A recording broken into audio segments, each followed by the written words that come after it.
Yo, what's good, my chuds? What's good, my viewers and my subscribers? Basically, I'm here to go into an in-depth analysis of a topic I've actually been wanting to get into for quite a while now. So basically, what this topic basically is basically the inverse battle I announced just like a few weeks ago up on my community post. If anyone was keeping up track with my channel, basically this is basically about the Norse saga Kratos versus the king of the gods Zeus within the God of War pantheons. So basically, I'm here to explain why the battle would be closer than anyone thinks between the two. So, for example, I know a lot of people say Zeus would beat old Kratos, but I honestly think opposite. So I will be explaining why this is closer and how Norse Kratos could potentially win a fight against Zeus. Anyways, basically getting onto the in-depth analysis on why.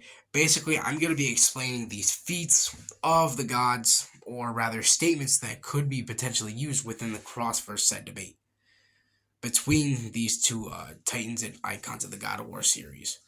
Basically, Zeus, which is like the main Greece villain, a part of that story. I will be starting with Zeus, actually. So Zeus, the king of the gods. There are some statements for Zeus which make him above the Norse pantheon itself.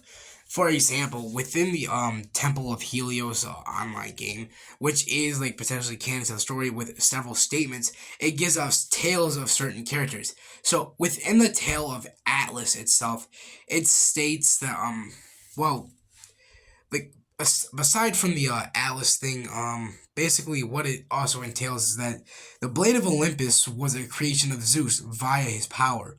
So we could say that the Blade of Olympus is contingent upon the power of Zeus itself. It's basically the power of Zeus. And what I'm trying to imply here with that statement is that the Blade of Olympus is described as the most powerful weapon in creation.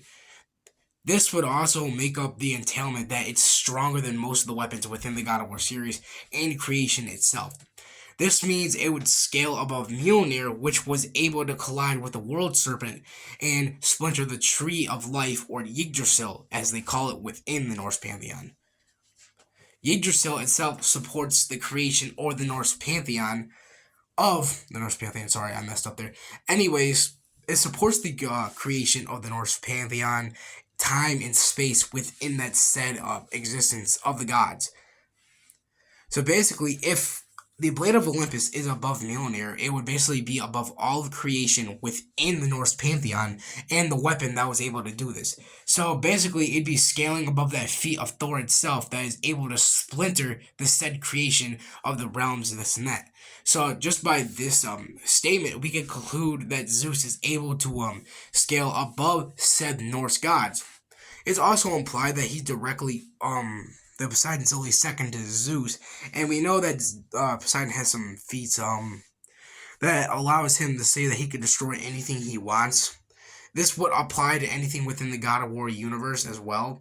So I also have a video which gives that scan, by the way. It's called the Quick God of War scale. You could check that out. The scan's in there. It basically just states that Poseidon is second to Zeus. So if Poseidon could destroy anything he wants, this would imply he could destroy practically things or structures of anything he pleases, to shake and shatter or something like Yggdrasil. And if the Blade of Olympus, which is the most powerful weapon in creation, scales above that, it would obviously scale above any weapon else which is capable of that feat. So it's going to be above the Norse pantheon or any other weapon within which is described to do feats such as break Yggdrasil or creation within that. So basically, Yggdrasil is already above Mjolnir and the Norse pantheon itself. So we could say Zeus can one-shot the Norse pantheon, and we already know Kratos is practically above the Norse pantheon, as he already ran the fade with Thor and Ragnarok itself. He basically ran the fade with the gods, beat the shit out of Odin, Thor, Balder. He literally beat the shit out of Balder, and it was already stated several times that he held back during that fight. So we can say Norse Kratos would be above the Norse gods as well, and Yggdrasil via this feat. Since he beat the shit out of Thor, who splintered that should already give him the credence and evidence, or rather justification, for him being above the Norse gods and their feats. So we could already conclude he'd be on Greece levels of feat in terms of describing attributes. So for statements for Norse Kratos, well, for that, I'm already getting to the Greece parts, but continuing upon Zeus, as we already described, Norse Kratos would be above the Norse gods. We already have him above those feats, and for another feat described, basically, Zeus is also implied to be above the gods, right? I already stated that he is the strongest of the gods, which would include Helios. Helios, on the other hand, he basically has the primordial fire which spawned all of creation within the Greece realm. So this would include something like the Chaos realm, which the Titans already dominated. Or Norse, who's the originator of the Titans, just conquer the Chaos realm itself. This would imply the Titans would be above the Primordials, who are quintessential abstractions of existence. So, also, there is a feat of Zeus practically banishing all of the Titans with just one sweep of the Blade of Olympus itself within the said Greece pantheon. If he banished all the Titans, that would imply the gods are above the said Titans. So we can imply that Helios would be above the Titans via this logic, as he is a god or a Greek god himself. So basically, Zeus would be above the primordial fire, since the Blade of Olympus is the strongest weapon in creation. It would be obviously implied that it's stronger than this primordial fire which created creation. So we could say Zeus pretty much scales above most of the things within the said cosmology of God of War, except the higher existences. As we already implied, Greece would be above Norse as well. So it's already implied that Greece would be above that, the Titans and all that, except for the higher existence Athena exists on now. Anyways, going to the fact that now, since we already got Zeus as the strongest within the Greece pantheon, we can go on to scale Norse Kratos and why potentially he could beat Zeus within a fight, as he's the strongest god. So, to the factor, Kratos himself is also the nature of hope and the embodiment. He represents hope and is the nature of it. As within a scan in Valhalla, as we call Valhalla, it's also stated Kratos was able to bring hope to the said Norse pantheon. He was able to bring hope to these lands, and it's also implied the hope still lives inside of him. Hope can live in everyone. So that already gives credence to the fact that hope would be basically a contingent thing upon Kratos. He is hope itself, and he embodies that nature of it. So ontologically, this isn't really a distinct thing, as he's the same thing as hope. It's like an ontological connection, where the said power of hope is contingent upon Kratos existing. As there is another scan within the Greece pantheon that states Kratos is the hope of Olympus. So if Kratos falls, this would directly imply that Olympus falls as well. He is the connection to Olympus, and if Olympus falls, the gods fall as well, as already seen within the God of War 3 game. So if the gods fall, practically the lands fall, Olympus is the main thing of the Greece lands. So if we say Kratos is the necessity to Olympus existing, this would imply that he scales most above the gods as well, since he is hope. He's going to be the hope of Olympus, which Olympus is encompassed by all the gods.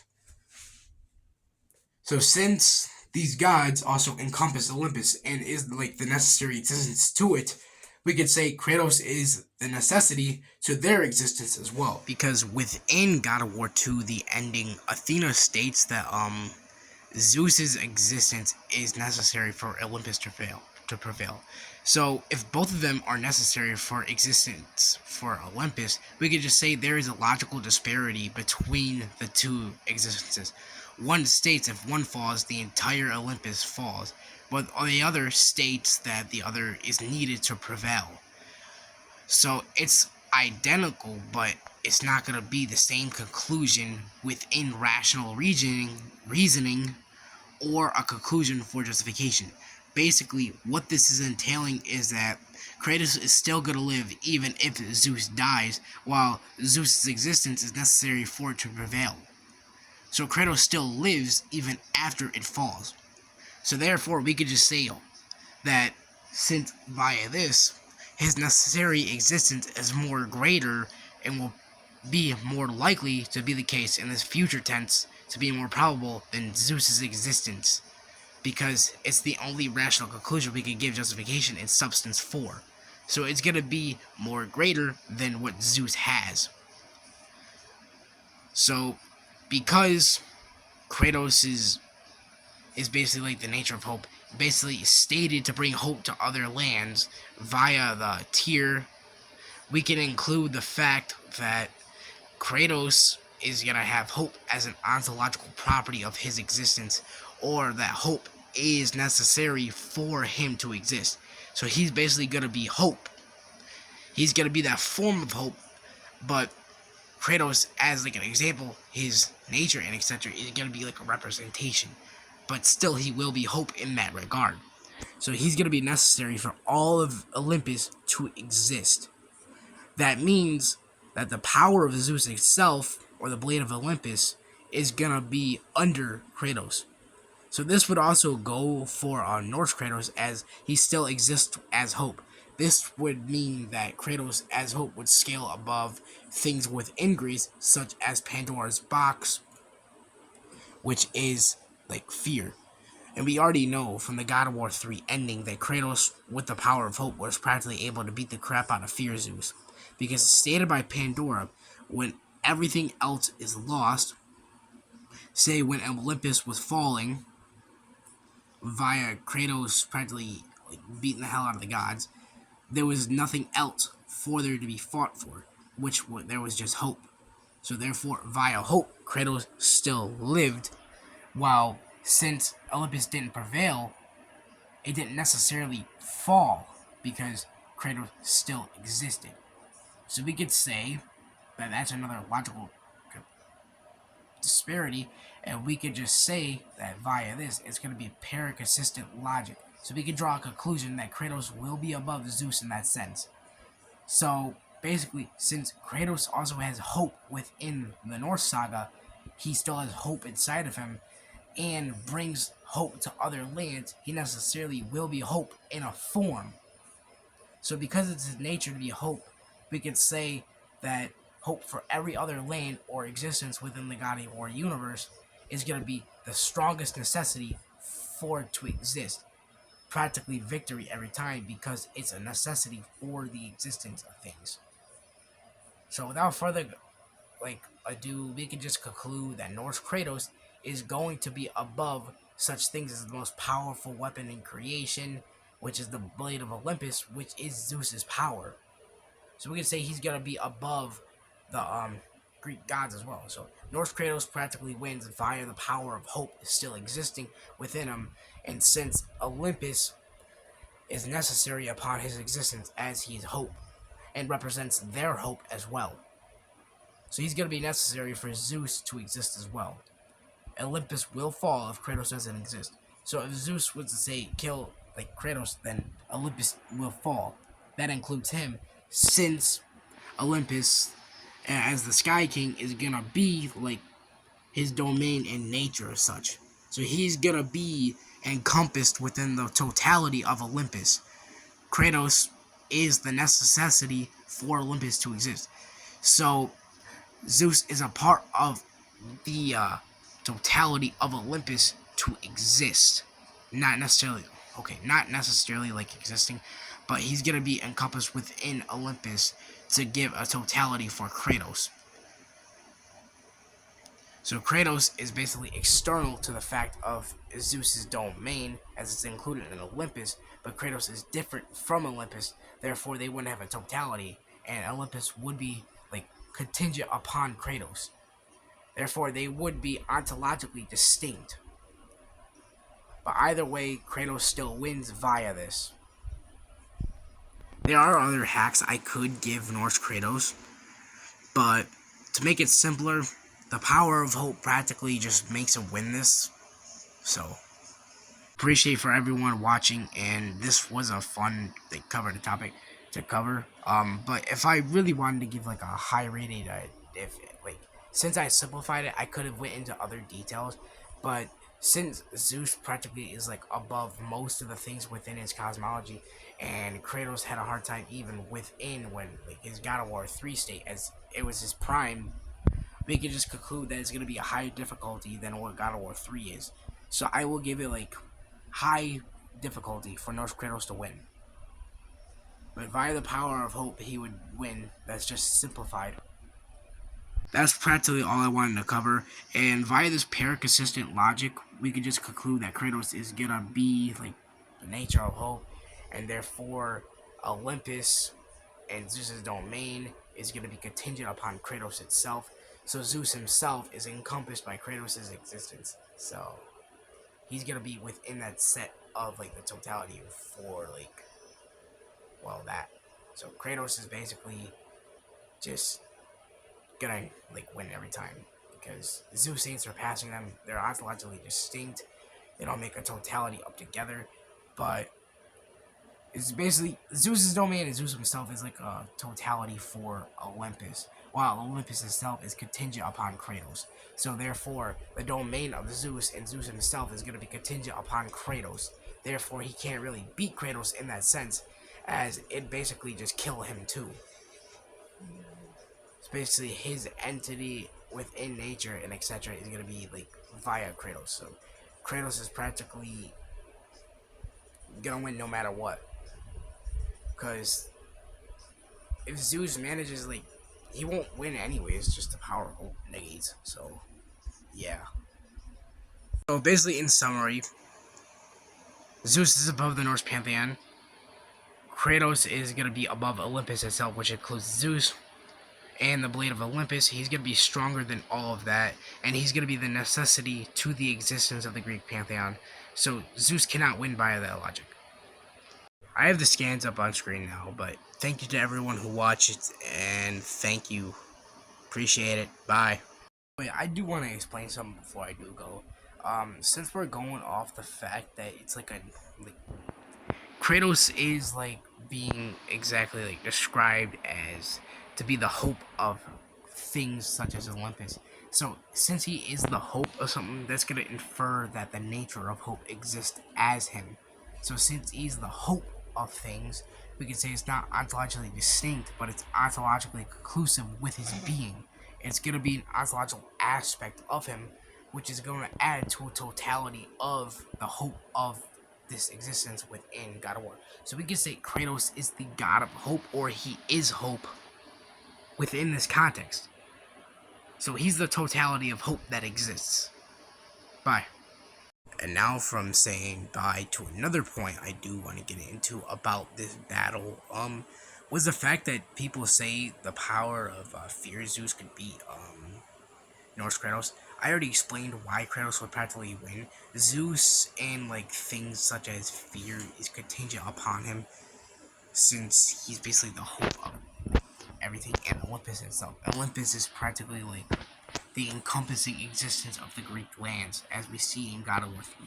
So these fears are going to be encompassed within the totality of the Greece realms with Olympus itself. Anyways, so this implies also that since we see Zeus being beat up by the power of hope from the God of War 3 ending, we can infer the power of fear wouldn't necessarily be able to beat Kratos even then, since he is hope. He has the power of hope within him, and he brings hope to things. So he's going to bring the hope over fear.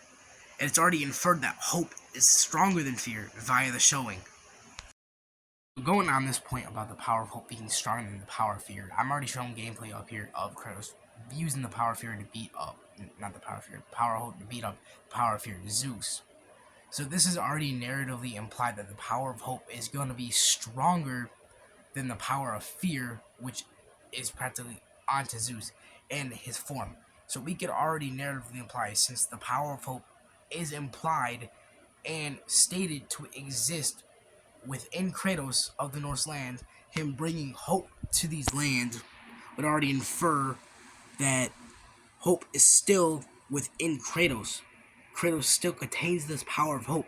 Therefore, he would still be above the power of fear itself. And we can already imply that the power of hope will genuinely always be above it. So, via the narrative implication, we can already imply Kratos would still win via this. So, yeah. I do believe Norse Kratos would still win. So, for anyone interested or contentious or want to debate upon the inverse topic, by the way, since this video is coming out, like now, my Discord has already been stated upon my community post several times. Just add me there and we can debate to the domain of death. Alright, bye.